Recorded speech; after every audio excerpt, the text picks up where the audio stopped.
So what do you get when a gypsy jazz prodigy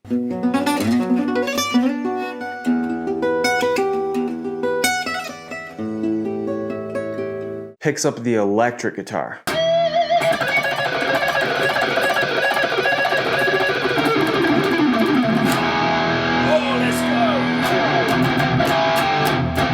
Ben Travers. Ben was kind enough to talk with me and actually give me a few tips that I could share with you on this channel. Tips that talk about how to get good, the reality of what it takes to get good at lead fast shred guitar, and I think it's really gonna help you. And when I was talking with him, one of the craziest things that blew my mind the most was how, just like a lot of these other good players that I've interviewed, was how he could just pick up the guitar and just rip these fast lines like it's nothing. So I don't know how good the audios are all going to be.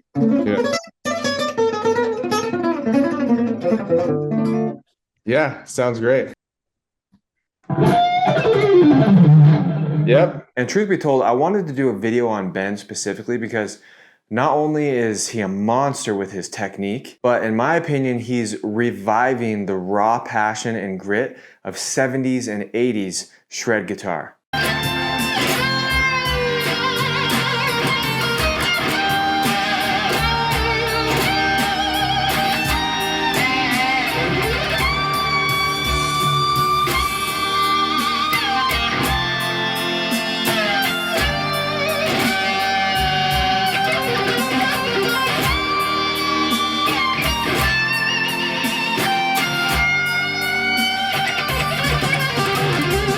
So how do you and I, average Joes, get to that point? Well, in this video, I'm going to break down his technique. I'm going to give you his practice tips that he gave me so that you can start using them yourself. Hey, buddy. And hello, everyone. Nathan, has kindly allowed me to invade his channel a little bit, and he just asked for a couple of pointers / tips from my opinion on like shred guitar and playing fast and rock and roll and all that. That brings me to my first point. Just like with Instagram or anything like that, well, not all of it, but 99% of the guitar you see on the internet, like it's not true, man. You know, you see these people playing effortlessly and perfectly and all that, and it's like, no, it takes time, it takes years, takes a lot of takes.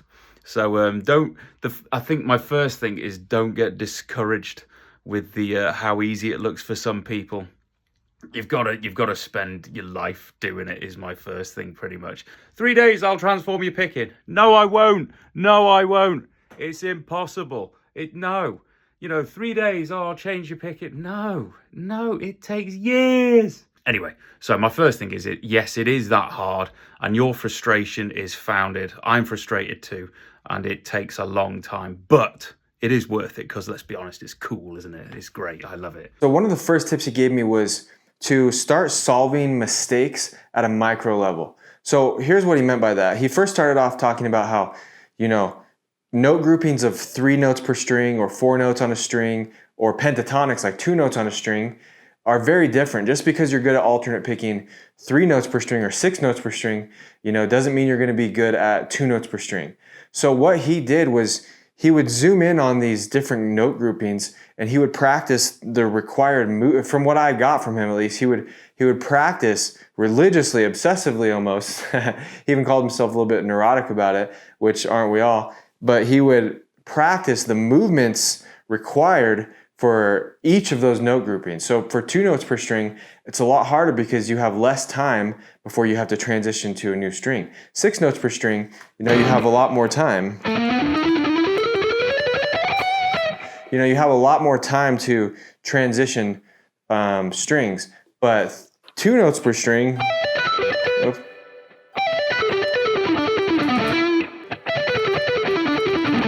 You know, that's one of my biggest weaknesses, as you can tell. That's going to be a lot different training that than like 3 notes per string. So what he would do is he would practice the specific movements of 2 notes per string. So that might look, I don't know what it looked like exactly for him, but that might look like just taking 2 strings at once. He actually did talk about this, starting with just like 2 strings instead of trying the whole sequence across 6 strings. And this is the idea of solving mistakes at a micro level. So maybe it would look something like this.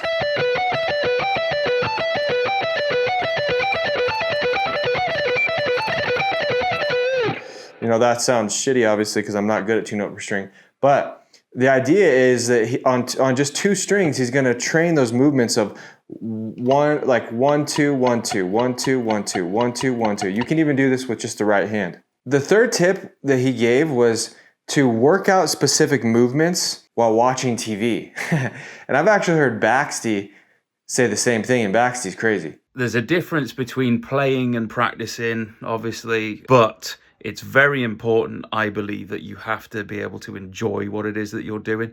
So I always come up with a bit of a ratio. Like, the majority of my practice is I have the TV on and I'm just sort of like noodling, and I'm working on compound skills, or think of it as mass training. I'm working on trying to play something fast. So I'll repeat it, but I'll have the TV on.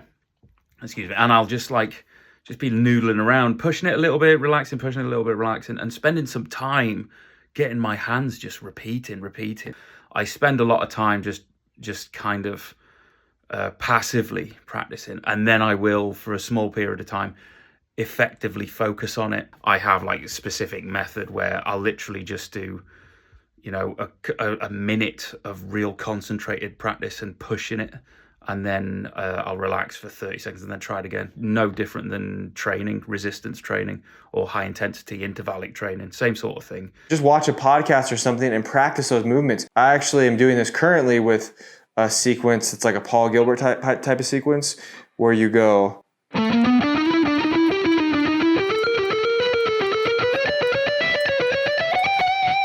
It's like 3 notes up, then the adjacent string, and then you go back. And that movement of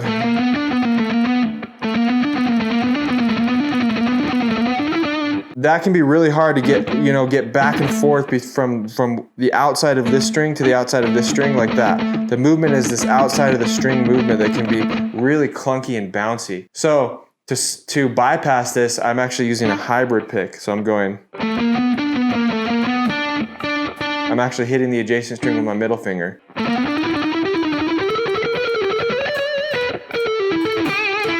So something I'm doing to get used to that right now is just taking the open strings or muting the strings and going 1 2 3 pick, 1 2 3 pick, 1 2 3 pick. We talked about pick slanting a little bit, and he talked about how when he's doing gypsy jazz stuff, gypsy jazz guys, they have a heavy downward pick slant like this, almost. I'm exaggerating a little bit, but it's kind of like that. They do a lot of like triads and sweeps with some alternate picking. And when he does electric guitar, he has a very neutral pick angle because there's all types of sequences, specifically with these rock pentatonic sequences. And there's certain string transitions that are very difficult if you have a downward pick slant. So one of his tips was to keep a very neutral pick slant, because that makes the string changes a lot easier. If you're at a very heavy downward slant, and there are times when you're going to have to bring your pick all the way around this way to transition to the string above, for example. So it's best to keep a very neutral pick angle so that you can make string transitions easily. Hand positioning is very important, depending on, again, there's going to be, for any rule that anyone tells you, there'll be an exception. Like I would have said at one point, probably don't anchor your fingers to the guitar. I'd say that's very restricting. Don't do that. But then you look at Michelangelo Batio, one of the most monstrous alternate pickers in the world, and he's got the monstrous technique, and he does exactly that. Same with I'd be like, oh, hold your pick, on the side of your finger rather than, on this part rather than this part or whatever. But then you look at Steve Morse, again, the most technical technician in history, and he does it like that. So there's always going to be exceptions. But most important thing is, don't let it discourage you. It is that difficult. And you thinking you can't do it, I'm the only one who can't do it. It's not true. It's not true at all. I couldn't do it, and I still fight with it to this day. I'm never happy. That's the other thing, is you think the life of a musician, oh, look, he can do it, his life must be great. No. Rick and I talk about this all the time. You've all got to subscribe to the podcast, by the way. I'll send you a link, man. Fretboards and Self-Destruction, coming on 1st of November. And the fact is, Rick Graham and I, we talk a lot about that. The fact that, people must think it's easy for us in technique and we don't make any mistakes. It's like, no, God, we're constantly having to work with it. If we don't play for a couple of weeks, it all goes pear-shaped and you have to work on your technique again. Oh, it's a nightmare. Constant refining, constant work, and you're never happy. But you can get close, and it is a lot of fun. But don't stop, never quit, kick the doors in, and remember, don't let anyone feel bad for pursuing technique. They all just, all that, oh man, feel, you got no feel, man. Remember my message, feel this. Anyway, much love. Come and join the school, my method. Come on, launching November 1st. And thank you so much, man. And I wish you all well. I think you can get really, really good if you have the right tools and the right mentorship with someone who actually knows how to teach, which after talking with Ben, he knows how to teach really well. There's very few players who take the time to be able to break down how they got good, or at least learn a new way from other educators on how to teach people how to get as good as he got. And that's something that he's doing with his school. So he's opening a guitar school online that I think is going to be pretty incredible. And if you want to get on the waiting list for that or join that, click the link in the description. Something else about Ben, we're all done with the tips here, but something else that is insane about him is he's an incredible songwriter. Ben just came out with an album. It's an acoustic album. And for you rockers, don't let that turn you off to this. It's an incredible album. Some of the most beautiful guitar playing and like shreddy chops that I've ever heard. The arrangements are incredible. He even has Paul Gilbert featured on one of the tracks. He has some crazy gypsy jazz guys on some of the tracks. Highly recommend that. It's an amazing listen. I've listened to it front to back twice now, and he has really cool commentary explaining each song. So if you want to hear that, go ahead and click the link in the description. I've also put that there as well. If you want to dive in deeper to my practice regimen and how I teach effective practice, go ahead and click this video right here.